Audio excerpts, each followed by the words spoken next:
Good evening दोस्तों। आज आपके लिए खुशी का एक मैसेज है, छोटा सा है, 5 से 6 मिनट का होगा हार्डली। तो ये किसी का संदेश है। बेसिकली ये फ़ोटो लगाने का मेरा मकसद ये था कि ये किताब मैं पढ़ रही थी परमहंस जी का, तभी मेरे पास एक फ़ोन आता है। और जो फ़ोन आता है ये लगभग केस 2 ढाई 3 महीना पहले का है। किसी की बेटी शेयर मार्केट में बहुत टाइम से सीख रही थी, पैसा लगा रही थी, बट वो बहुत लॉस में जा रही थी। एक्चुअली उन्होंने पढ़ाई जो किया था इलेक्ट्रॉनिक्स से, उन्होंने बीटेक किया था, बट फिर उनका माइंड स्विच कर गया, वो ट्रेडिंग में उनका इंटरेस्ट बढ़ गया था। तो पिछले 3-4 साल से वो ट्रेडिंग में अपना फोकस कर रही थी, बट काफ़ी उन्होंने लॉस उठाया। तो उनका एक बार मेरे पास, एक बार नहीं 2-3 बार ऐसे फ़ोन आया था। तो जनरली उन्होंने बोला कि एक बार आप मेरा कार्ड देखो। उनकी माँ ने बोला कार्ड देखिए।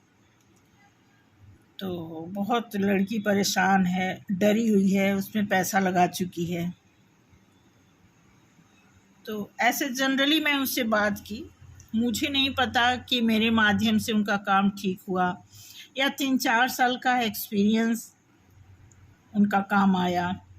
कहने का मतलब कि उनका मैसेज आया कि पहली बार, अभी 3-4 दिन पहले की बात है, जब से वो ट्रेडिंग सीख रही हैं, उसमें पहली बार वो 3 दिन पहले कुछ अर्न किया उन्होंने, अप्रोक्स 1 लाख प्लस। तो वो खुशी में फ़ोन किया उन्होंने, और जब फ़ोन किया तो मैं यही बुक पढ़ रही थी। तो मैंने कहा चलो इन्हीं को आज डिस्प्ले करते हैं। तो देखो, ऐसा नहीं कि मैंने कार्ड देखा तो मैं बहुत, मुझे खुशी हो रही, मुझे समझ नहीं आ रहा मैं कौन सा शब्द यूज़ करूं, बट ऐसा नहीं है कि मेरे कार्ड देखने से वो हुआ। लेकिन कहते हैं ना कि कई बार किसी किसी के हाथ जो है कुछ कुछ ऐसे अंश होते हैं कि वो बाइलक आदमी के लिए काम कर जाते हैं। तो बहुत खुश थी, उनका फ़ोन आया कि मैम ऐसे से आपने देखा था।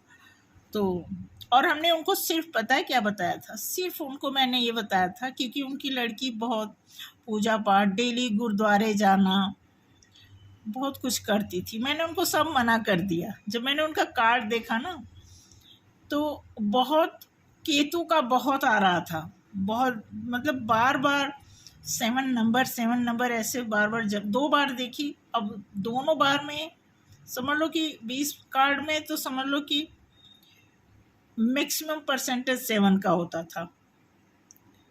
तो उनको मैंने बिल्कुल मना कर दिया। मैंने कहा कि बिल्कुल अगर हो सके तो भाई इतना ज़्यादा पूजा पाठ ना करें।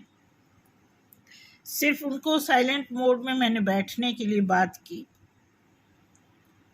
और मैंने कहा जो भी मैनिफेस्ट कर रहे हैं उसको करते रहें, हो सके तो लिखें भी। तो उन्होंने यही किया। तो बता रही थी कि जो वो 4 सालों में उनको नहीं मिला, वो 4 महीने में उन्होंने अचीव किया। तो अच्छा लगता है इस तरह की खुशी। मैं यही बताती हूँ, आप लोगों से भी यही कहती हूँ कि बहुत ज़्यादा पूजा पाठ करना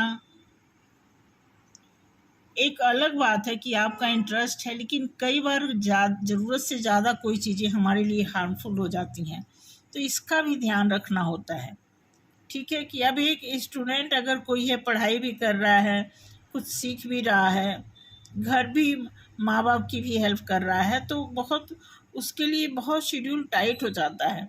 तो मैंने उनकी मम्मा से बात की, तो बहुत खुश हैं इस बात से कि आपने गाइड किया। और बता रही थी उनकी मम्मी कि मैं खुद मना करती हूँ फिर भी नहीं मानती, आपने मैम मना कर दिया तो वो मान गई। मैंने कहा ये तो होता ही है, बाहर के लोग कुछ भी समझा दें बच्चों को तो फिर वो असर पड़ता है। तो बस इसीलिए मैंने एक वीडियो बनाया था कि आपसे शेयर करूं। मुझे बहुत खुशी है कि वो अब अपने शेयर मार्केट में धीरे धीरे उनको एक्सपीरियंस भी हो रहा, उनको अब मार्केट का पता लग रहा है। बेसिकली मार्केट का ही अप डाउन होना, जो ग्राफ होता है ना, रेड और ग्रीन का जो ग्राफ होता है, जिससे हमें लॉस और बेनिफिट का पता होता है, तो वो जब धीरे धीरे एक्सपीरियंस हो जाता है तो ऑटोमेटिकली आदमी अर्न करने लगता है। बट फिर भी वो बहुत खुश हैं मुझे लेकर के कि आपने देखा, आपने कार्ड देखा, बताया, तो मुझे बहुत खुशी हुई। हमारी बच्ची जीत रही है, अब कमाने लगी है ऐसे से। तो इसीलिए एक छोटा सा वीडियो बनाया था मैंने। तो बस थैंक यू। इसीलिए तो होता क्या है कि आपसे यही कहूँगी कि बहुत ज़्यादा पूजा पाठ करने की, ऐसा नहीं कि हम बहुत पूजा करेंगे। आप मोस्टली देखोगे जितने लोग ज़्यादा पूजा पाठ करते हैं, कई बार उन्हें बहुत दिक्कत आती है। तो इन सारी चीज़ों को ध्यान रखना है कि आप हर काम को प्रायोरिटी दो, हर चीज़ को टाइम दो, खुद को भी टाइम दो, घर में फैमिली, बच्चे जो भी हैं, जैसा भी माहौल है आपके घर का, उस हिसाब से आप एकदम से ऐसे मत सोचो कि हम बिल्कुल भगवान को ही पूजते रहेंगे। सारे एक तो आजकल यूट्यूब पे इतने सारे वो आ गए हैं, ये तंत्र करो, ऐसे करो, आप करोड़पति बनोगे, ये हो। तो बच्चों का दिमाग थोड़ा सा कच्चा सा होता है, तो वो तुरंत उस हिसाब से होने लगते हैं। तो ये सारी चीज़ें ध्यान देना होता है कि अगर आपको फोकस है किसी एक चीज़ पे, तो उस पर फोकस करो। ज़रूर आपने अगर इंटेंशन बनाई है कि इसी के माध्यम से हमें अर्न करना है, तो थोड़ा पेशेंस भी होना चाहिए। तो बस आज के लिए इतना ही, इसीलिए बस वीडियो बनाई थी। थैंक यू आप सभी लोगों को, और आप सभी लोगों के लिए मेरी तरफ से कहीं न कहीं आप लोगों का भी इसमें योगदान इसलिए है कि आप लोग हौसला बढ़ाते हो, तभी मन होता है काम करने का, किसी की भलाई के बारे में सोचने का। क्योंकि बिना आपके हौसला दिए, बिना आपके हेल्प के मैं कुछ नहीं कर सकती। कई बार ऐसा भी होता है कि मन नहीं भी होता है, तब भी आप लोगों का कमेंट्स देख कर के, आप लोगों की क्वेश्चन देख कर के ऐसा लगता है कि नहीं, मुझे प्रेजेंट होना चाहिए। तो यही सारी चीज़ें हैं। तो उस लड़की को जीतने में अकेला मेरा ही नहीं हाथ है, कहीं न कहीं आप लोगों का भी श्रेय जाता है, इसीलिए आप लोगों से मैंने शेयर किया है। तो आप सभी लोगों को मेरी तरफ से बहुत बहुत शुक्रिया, हौसला बढ़ाने के लिए मेरा, इसी तरह मेरे हौसले को बढ़ाते रहें, ताकि मैं हमेशा एक अच्छी सूचना आपको देती रहूं। अच्छे प्लेटफॉर्म पे हैं तो अच्छा काम करने के ही इरादे से मैं आप लोगों के साथ जुड़ना चाहूँगी हमेशा के लिए। Thank you so much. Good night.